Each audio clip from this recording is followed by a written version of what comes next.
5, 4, 3, 2, 1.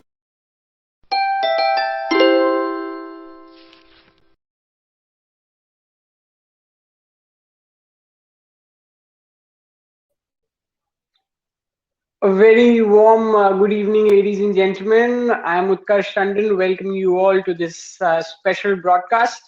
Last time when we were live, we said it's time to celebrate and just forget everything and just celebrate the victory what we witnessed at Gaba and that historic series win. But now, amidst the celebration, it's time to head towards the next challenge, the English challenge. And as the English team today arrived in India for the upcoming test series, which will commence from 5th of February. So now for more of this, more of the discussion on the upcoming India-England series, which we call a kingly affair, I have Varun Kumar with me. Varun Kumar and Mr. Shirish Nadkarni. So just to introduce Varun Kumar, who already covered the India-Australia series with us, a BCCI match referee and a former DDCA player. Shirish sir, who covered the IPL with us, international sports journalist and a veteran badminton player. So a very warm good evening, gentlemen. Good evening. Hi, good evening. Siri sir, my first, I'll come to you because you were not there during the Australia series and you've witnessed, or rather you've covered cricket as well of the contemporary era. What we witnessed in Australia, as we were discussing off the camera as well, that a historical series win. So how will you compare this series win with what you will compare this series with, that India-Australia series? Well, some of the main big series that we have won in the past, two of them were in 1971 when we won against West Indies 1-0 at the Port of Spain, when Gavaskar got 774 runs in 4 tests. And then we went to England and beat England as well. So those two were huge series wins. Then our own win in 2018 against Australia, that was a big win. But I think the mother of all victories was the one that we achieved this time under Ajinkya Rahane's captaincy. I haven't seen anything to compare with the raw emotion, the courage, whatever you may say, the technique, everything. Hello, Monty Baji. Hi, hello, how are you? Good to see you again. I was missing during the Australia series, but I was watching every match live at home. And what I witnessed at Melbourne and the Gabba, in my opinion at least, is I would call it the greatest series of all time. Even if you leave behind the Australia series where Steve Waugh's people got knocked off in Calcutta and Chennai. Even more than that, because that was done with a full strength team, whereas this was done with a completely subpar team, technically all second stringers, and how they withstood the barrage of short pitched bowling from arguably one of the greatest pace attacks of all time. Mitchell Starc, Pat Cummins and Josh Hazlewood, between them form one of the greatest attacks of all time, fast-paced attacks of all. And you also had Nathan Lyon, who was capable of exploiting the last day pitch at both Gabba and Melbourne. So I would say this victory ranks right up there. In fact, I think Michael Vaughan it was who said that this probably is the greatest test series of all time. Correct me if I'm wrong. Yeah. I don't. Yeah, Paji saying. Yeah, I think that's what he said. I think he said it was the greatest test series of all time, and also it's a context of putting things into context where they got bowled out for 36, no Virat Kohli, everyone predicting 4-0. Australia. and then basically they had a second string attack to India. To be honest, especially at Brisbane, and at Brisbane they've never won a Test match there. Australia have never lost a Test match in 32 years. So when you put all of that into context, it's probably end up being one of the greatest Test series of all time, and the greatest, one of the greatest Test series. Sometimes when you have two big heavyweights, like Muhammad Ali, George Foreman, they end up becoming great boxing matches of all time. So that India Test series in 2001 was two big heavyweights, matching the same, and the fight, and it was great. That was a great Test match series. Again, 05 was a great one. So when you have two, same standard, then it's it's great viewing. But this wasn't. This was completely like, David and Goliath. Yeah, that's probably the best way to describe it, and they that's what makes it special. Yeah. Sir talked about the twin tours of England and West Indies, where Mr. Ajit Wadekar was the captain, and then about 2001 series Chennai Test match where Harbhajan Singh picked 32 wickets in the series, and the record stands till date. But this series makes its way right at the top. So now, after winning that series and all the celebration, now it's time to head towards the English Challenge.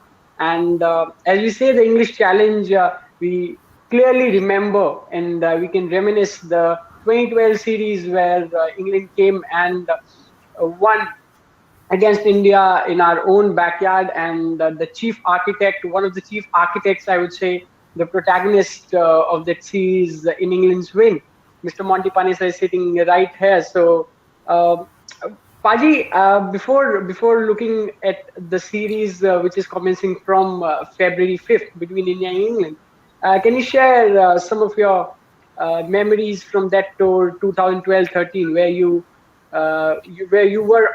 were on a rampage against the Indian batters? Yeah, like I remember actually, when we turned up to the Mumbai Test match, I was bowling onto the practice wicket, and I couldn't really turn the ball much. It was very much sort of very flat wicket. And then when we looked at the pitch on the other side, it was like, oh gosh, this is. Are we sure we're playing Test cricket on this pitch? And they go, yeah, they've already played a Ranji Trophy match, and yeah, we were really surprised how much the ball was turning. I don't expect maybe Chennai could turn that much, but I don't expect them to obviously produce a rank turner, because they're probably spinners from both teams will be in the game. Yeah, and both Graham Swan and Monty Paji took 37 wickets. They bagged 37 wickets together in the series. But now, coming to this India-England series starting from February 5th, England players have arrived at Chennai to play, or rather to get used to the conditions. Paji, England coming after whitewashing Sri Lanka in Sri Lanka, India coming after winning the series in Australia, which Sri Sir already told and ranked as one of the greatest, or rather the greatest Test series win as far as the Indian cricket is concerned. So both the teams are pumped up, and some squad is also announced. So some shocking exclusions also. So I would like you to throw some light on the English squad. Yeah, look, there's some players who are playing three forms of the game, so it's very difficult, to give everyone rest. But they feel that Johnny Bairstow's, he's got his IPL contract to fulfill, and also he's got a lot of cricket to be played. That the last thing they need is someone like Johnny Bairstow to get injured, or Ross Butler. So these are valuable players, and it gives opportunity to some of the younger players, to play. And you can see the likes of in India, they went to Australia, had younger players playing there. And by all means, they may not have the same impact, but at least great opportunity to get some of these younger players to be exploited against a strong Indian team. So yeah, this unfortunately there's certain players who play all forms of the game, and at some point everyone needs to get a rest and recover. So, do you agree with the selection process that they've asked Johnny Bairstow and Mark Wood to stay away from India, and they've asked Joss Butler to go back after playing one test? Well, Do you Joss agree? Butler.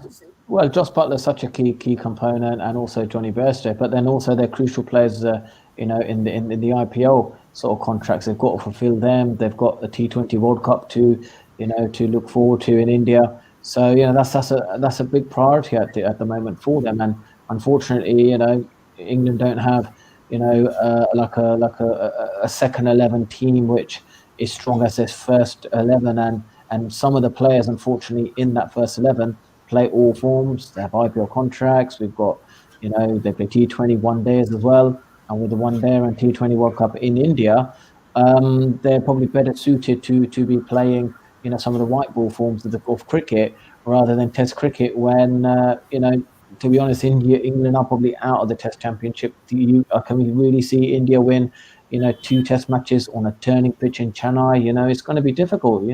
Joe Root's got to bat really well. But I think if anything, it will just help to develop their cricket and their game. It's only because there's two big World Cups in India that they've got to rest their key players, because that tournament, England will probably going in favourites for T20 and the World Cup. So, do you think that even Uh, before the series has started, England has thrown up its hands and says, "Okay, we are not going to beat India in India, so let's concentrate on the matches to follow against the other teams, South Africa, West Indies, as the case may be." Well, India is a difficult place to go. They know they've got an inexperienced batting lineup, and if they had a strong batting lineup like we did in 2012, then yeah, they could be thinking actually we may have a chance.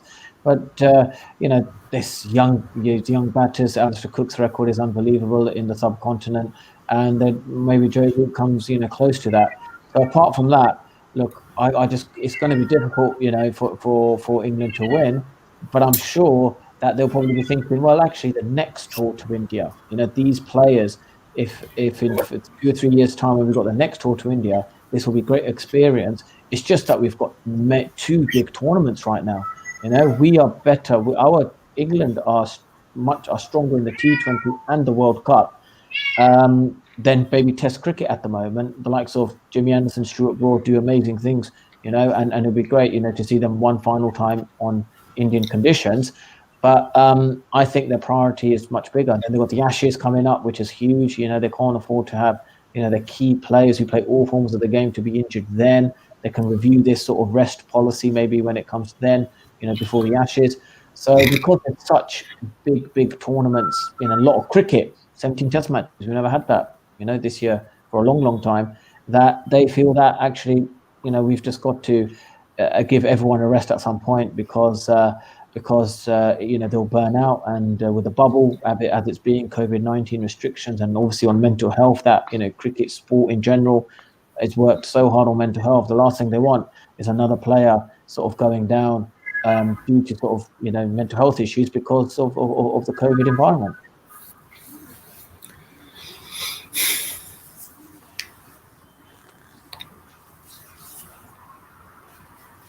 But I believe Bairstow will be joining after the second test match. I mean, he'll be joining back.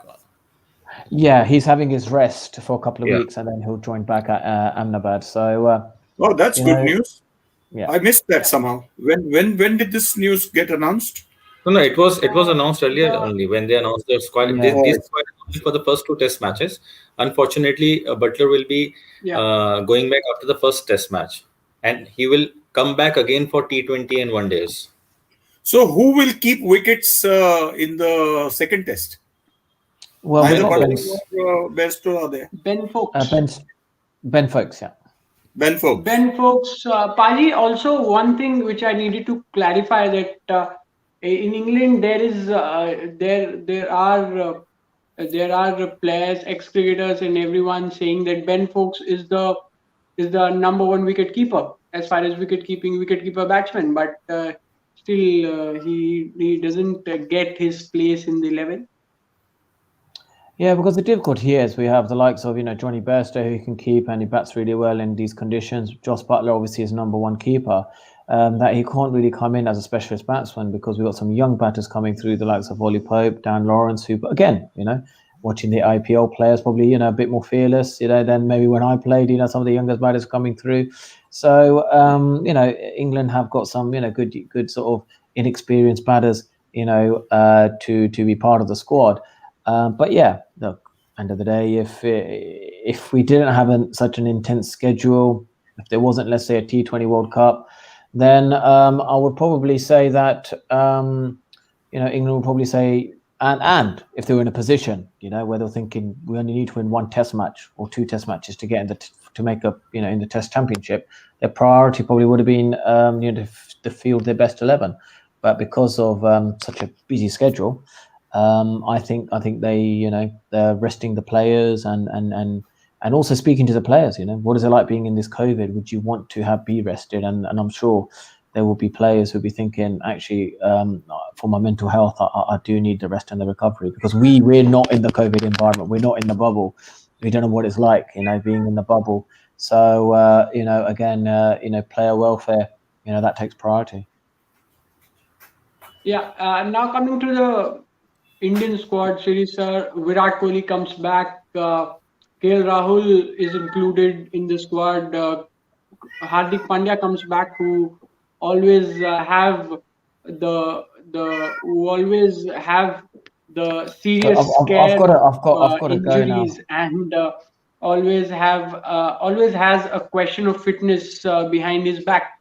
Also, Ishan Sharma comes back in, and Akshar Patel has been included in the squad, a left arm spinner. So, your thoughts on the Indian squad for the first two Test matches? Utkarsh, Monty Paji was saying something. No, sorry guys, I've got to shoot off. I've got to go somewhere else. So, thank you. Okay, no worries, Paji. Okay. You already? Yeah, serious, sir. Yeah, well, we've got a pretty strong squad. I know that Jadeja and Shami will not be back for the first test for sure, because both are suffering from fractures, which would take 6 weeks to heal from the date of the fracture. So in the first test, they are ruled out. But you've got replacements both from the main bench as well as from the second string bench. You've got people like Washington Sundar, who can take the place of Jadeja. You've got Hardik Pandya coming back, even though he's coming as a specialist batsman. And as far as the pace attack is concerned, you've got Jasprit Bumrah coming back. So he can always herd around people like Mohammad Siraj and the others who've done so well at the Gabba. So I think India will be at full strength, but not so England. So it would be interesting to see how the test pans out.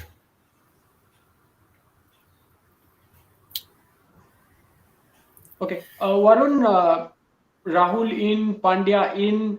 What combination do you envisage that what will be the team combination as far as the bowlers are concerned? As far as the all-rounders are concerned, because there are many. Washington Sundar, Ravi Ashwin, Akshar Patel, will he get to make a debut? Hardik Pandya also comes back in, which gives the balance which India was looking for. See, I mean, like if we look out into the squad, yes, definitely Rahul is back, Hardik is back, and then Akshar Patel is there, because although Kuldeep Yadav is also there, but Akshar is a finger spinner, so that is why he's included. But it is more of to see that what kind of spin attack they like to. Personally, I believe Gill and Rohit will definitely going to open the innings, and they did really well in Australia. So that opening slot is already settled. Then Pujara is there, Virat, Rahane. So till number 5, you can say the players are settled. At number 6, Rishabh will be there. It will be a tussle between the bowlers, because your frontline medium pacers are there. Ishan Sharma is there, Bumrah is there, then Siraj is there, and if they go with these 3 medium pacers, then Ashwin, they can go with Ashwin. Definitely Ashwin will be there, and if Ashwin is there, Ashwin will come at number 7. So after that, they can follow with the 4 bowlers. I mean, it You're forgetting depends. Hardik Pandya. But if Hardik will be, personally, I believe if Hardik is bowling, I mean, if he's feeling fit enough to bowl, then he's more useful to get into 11. Otherwise, if you getting Hardik in playing 11, then you have to make some bowlers sit out. And an Indian strategy, we have been since Virat Kohli has taken this captaincy, we have seen that they always go for 5 bowlers combination Yes. to take 20 wickets in test match. So if they're looking for a 4 bowler combination, then Hardik can come into playing 11, because from the top 5 batting batsmen, you cannot make anyone to sit out. So it is very obvious till 6, and at 6 Rishabh will be there. So the all space are left last 5 position, out of which all the bowlers will be there. So if Hardik is bowling, definitely he is the first choice if Hardik is fit enough to bowl. Otherwise, I believe, I mean, Ishant will be definitely going to play. Bumrah definitely going to play. Bumrah and Ishant, 2 medium pacers are there. Ashwin, three frontline bowlers definitely going to play in first 11. Then Tussle will be there. And personally, I believe they will take a call with Kuldeep Yadav in this series. They will definitely going to give him chance in Chennai try, because we all know that Chennai try will going to take a turn. So I believe, I mean, but if suppose Shardul is also a very hot contender, as we have seen that he got the capabilities of batting around. He can bat around very well, and the best part about Shardul, he can swing the ball really well. But it will be tough. I mean, difficult for Shardul right now in this team, in this bunch of players. But that is what the positive side of Indian cricket right now, that headache of making a playing 11, as play did so well in Australia. And now with the mainstream players are coming back into the squad. So there's a positive tension for the team management to make a 11. But yes, Hardik, definitely we love to see Hardik in playing 11. But if he is going to bowl, then he's definitely going to make it into 11. This is what I feel. Sir, Sirisha, your thoughts on the team combination? Do you I agree agree with what the Varun picture? has said. Agree with what Varun has said about Hardik. His usefulness to the team is as an all-rounder, not as a specialist batsman. I'm completely in agreement with that. In Test cricket. In Test cricket, yes. We're talking about Test cricket only now. We're not talking about white ball cricket. Yeah. So, I mean, in this 11 now, if you have Shubman Gill and Rohit opening the batting, then Mayank Agarwal doesn't get a place. Exactly. Then at number 3 is Cheteshwar Pujara. Number 4, as you said, Rohit, I beg your pardon, Virat Kohli. Number 5, Ajinkya Rahane. Number 6, Rishabh Pant. You can't disturb these 6. I mean, Rishabh Pant or Vidyaman Saha. But I think Rishabh Pant, after his heroics at both Melbourne and the Gabba, you can't drop him. So that's 6 places absolutely picked, full up. And then if you start at the other end, you've got Ishant Sharma, you've got Jasprit Bumrah, and you've got a third seamer who would be either Mohammad Siraj or Shardul Thakur. You have to choose between one of them. Both can't play. Then you've got Ashwin, who's a surety. And then either it will be Kuldeep or Washington Sundar. Or Akshar. Or Akshar Patel, who's a finger spinner. Right, you are. Yeah, it's a problem of plenty at the moment for India. It's a good headache to have. Even I believe even England team is a very balanced side. The only problem with them is a quality spinner. They got a very good bowling attack as per the fast bowling attack. They got Archer, they got Anderson, they got Broad, then Chris Broad. Wood. So top 4 fast bowlers. They got fantastic fast bowlers. But the problem, if they play with all those 4 fast bowler on Indian tracks, especially on Chennai, it won't be that useful. So even they're going to face some problem with their making playing 11. They're sorted out with their batting. I mean, Rory. They've got Dom Bess. Dom Bess has been doing quite well. Dom Bess is off spinner. Yeah. So I believe Dom Bess and Jack Leach took a 5. They both. Trust me, Jack Leach, I don't believe he will going to give any trouble to Indian batsmen in these conditions. No, but in Chennai, which is a spinning pitch and where pacemen won't make much impression, they will have to go in for two spinners. And I Definitely. think both Dom Bess and Jack Leach will play. Yeah. And then out of the other four, you may drop Wokes perhaps, because they can't drop Archer, they can't drop Anderson, they can't drop Broad. But in recent time, we have seen they are not playing Broad and Anderson all together. Same, I mean, yeah, and that caused a lot of heartburn to Broad. He came out screaming against the selectors. So one test is Broad playing, one test is Anderson playing. So there are chances that they will again follow the same policy and play one of them in test match and then Archer and Wokes. Somehow I think it may not happen. Somehow I think it will be Anderson, Broad, and Archer to fill the fast bowling slots, and Leach and Dom Bess to fill the spinner slots. I personally feel. Yeah, because the first test it has to be like this only. Those are top three bowlers of their country, and they're supposed to play. That is, they're supposed to be the first choice. Yeah, in the first test against Sri Lanka, also Stuart Broad played, and then in the second test, Anderson played, and Anderson actually did a commendable job for England as far as bowling is concerned. So he performed really well. So there's high chances of Anderson being included in the 11. But considering I was coming to what VK mentioned that about the spinners, considering the slowness of the track and the amount of purchase which spinners can actually buy from the wicket. So, but will these English spinners, both Jack Leach and Dom Bess, will these spinners actually trouble the Indian batters? This is actually the question.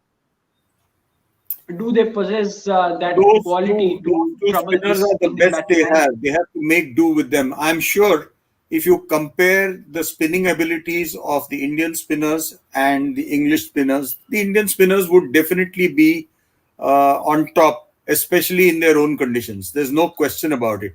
I mean, Ashwin is arguably the best off spinner in the world today. I believe he's a better bowler than Nathan Lyon, although Nathan Lyon has got that many wickets. He's got 400 wickets. I agree. But in these conditions, there's nobody to beat Ashwin. At home, he has been absolutely on top all through. So to compare Dom Bess and Jack Leach with the likes of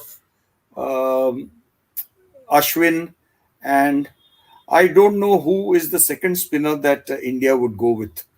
Will they persist with Washington Sundar, or will they give Kuldeep a chance? They will go with Kuldeep because Ashwin is already there. Is a one off-spinner is there. I mean, correct. So Sundar will get a chance if somehow Ashwin is not available or if he's unfair. Would be off-spinner replacing off-spinner. You're right. You're right there. So that means Kuldeep would get a chance. Kuldeep will definitely get a chance. Akshar is there. Akshar is there. Suppose if there is a chance that India can go with three spinners, then Akshar or Sundar can come in second test, because again the same on the same. I don't know whether they will use the same wicket in second test. Yeah, but it will be the same stadium. Yeah, same stadium. So after the condition or something, if they feel that there is not much of use of third seam or something, they can include the third spinner.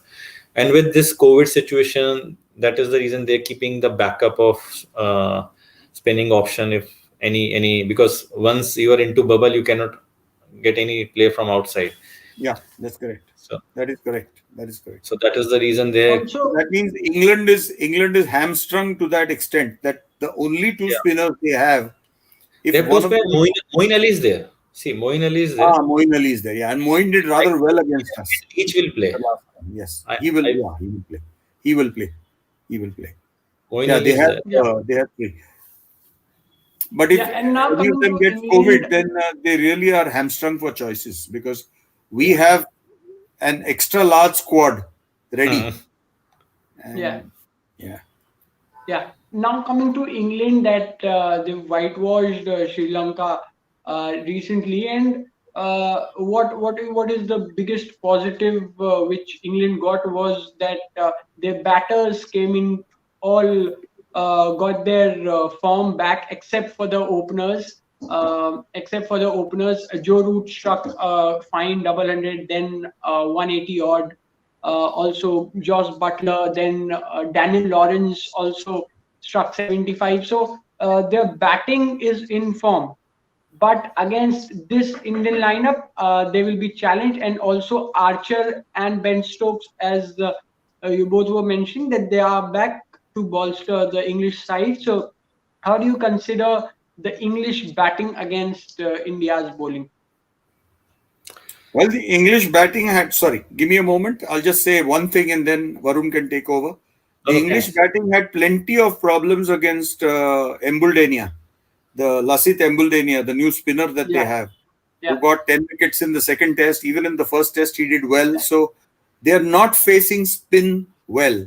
And at Chennai, with our spinners being, top of their top of the class, Ashwin and Kuldeep, all the England batters will have problems facing Indian spin bowlers. Yeah, over to you. Yeah, I mean, he marked absolutely correct, Sariji, and we have all witnessed that England side always faced a problem against the good spinning attack, and even in Sri Lanka, as he mentioned, they were facing some problem with the spin bowling attack, and with Burns is returned to the England squad, but I still have a doubt because I think Burns is never played any test match in subcontinent, so it will be a first test match test for him, and we have to see how he goes in front of the spin attack and in these conditions of Indian subcontinent. And then they've got Jack Crawley, who can be their next star. I mean, he's doing really well, and he looks good. Jack Crawley, Root is there, and middle order is very solid for England. But as we were talking just now, that what problem England is having, they're definitely going to miss a good spinner in their bowling lineup, and but with the batting strength, yes. Stoke is back. Butler will be there for the first test match, and Root is there. So their middle order is depend on these three batsmen, and they definitely will be looking these three to fire up against Indian bowling attack to make some big runs.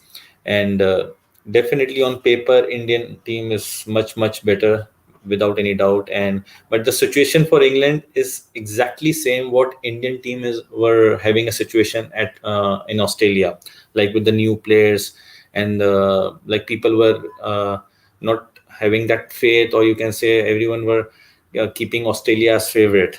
So same way that England can take a leave from the Indian victory over there, that they are in the same situation. And one advantage to England, that they just recently played in Sri Lanka, and Chennai condition will be altogether same as in Sri Lanka. yeah. So they are much more into that routine now. So yes, but definitely I feel this going to be a good test series, because England somehow got a good batting lineup and good pace attack. The only weakness to them is good spin bowlers. They're going to definitely miss those good spin attack. In which case, I think, as you said, Moeen Ali is likely to cement his place in the side Yeah, because because he is he will an all strengthen rounder. he He's will an all strengthen the rounder. batting also. That's right. He bolsters the batting apart from Yeah. his spin.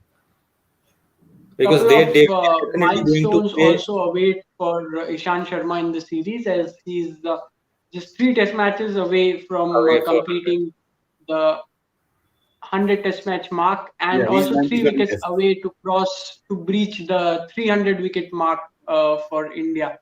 Uh, Now He's also 2 coming tests to, away from equaling Azharuddin's mark. yeah, Azharuddin 99 test, correct.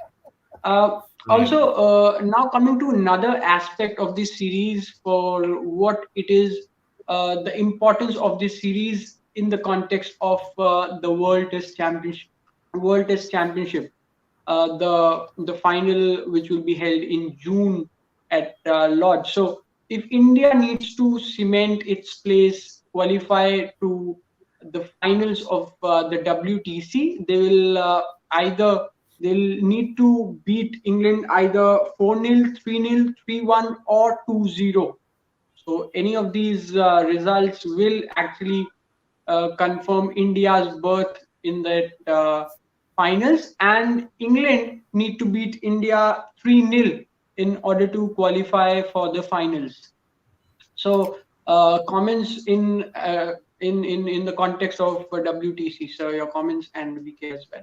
You know, what our boys Ajinkya Rahane's team did at Gabba is more than, I mean, it's an amazingly wonderful boost to India's chances of playing in the final of the World Test Championship.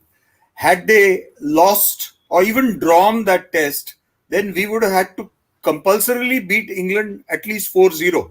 And that might not have been feasible. Right now, we are right at the top of the standings in the test ladder. And Australia has been pushed down to the third position because New Zealand is sitting between them and India. So now Australia has to do all the running to try and dislodge either India or New Zealand. And it may not be possible in case, in case India beat England 4-0 or 3-0, in which case they will always have an advantage over the marks that Australia has garnered. So the chances of India and New Zealand meeting in the final of the World Test Championship have crossed the 50% mark, in my opinion. What do you say, Varun? Varun, what do you say? I think there's some technical glitch. Technical problem. There he is. He's back. I think. Yeah, Varun, I was saying that having beaten Australia at the Gabba, the Indian team has done itself a very, very big favor. So they've ruined Australia's chances of trying to qualify for the final. And they've boosted their own chances of being in the final along with New Zealand. Now, New Zealand doesn't have anything further to do in the World Test Championship because they finished all their matches. So it is Australia which has to do all the running. I don't know whether England even has a mathematical chance to qualify unless they beat India in the next few days. I guess England need to win 3-0 or 4-0, something like that. Yes, exactly. I mean, which is not impossible, but England needs to beat India 3-0. Come again? England needs to beat India 3-0 in order to cement their place in the finals. And I'm feeling that India will going to win the series 3-0. So it means India will actually cement its place in the finals, and so India's berth will be fixed. And India do deserve also, because the way they have played in all this test matches, this series and previous series also, they're doing really well. It's nothing that India is the first team to deserve to be there in that championship final. Agreed. And Australia is now dependent upon the results of other teams if they are to try and get to the final. Do you understand? New Zealand has already finished its quota. So Australia has to hope and pray that India does badly against England for them to even have a chance. If India wins against England 3-0, at least, as Varun said, then Australia can, even if they win all their remaining tests, they still can't make it. Exactly. I think Australia is playing only against South Africa before this test championship. Yeah. And I don't know how many tests they are going to play over there. I've seen the calculation that even if they win all the tests against South Africa, even then, India has to lose against England for them to have a chance. This is the point. Yeah. And last point before we wrap up today's session, that James Swan recently said that beating India in India is just like winning the Ashes. So, Sri sir, this actually speaks volume about the magnitude of this series. Well, Steve Waugh had called beating India in India the last frontier, if you remember. And he had been on the point of conquering it, except for what happened at Lakshman's 281 and Rahul Dravid's 180, just completely upset all their calculations. And then Harbhajan came into the picture and got those 32 wickets, and we beat them 2-1. Otherwise, beating India in India has always been really, really tough. You know what happened to England the last time they came here? Varun? Yeah. Very much. The memories are very much clear.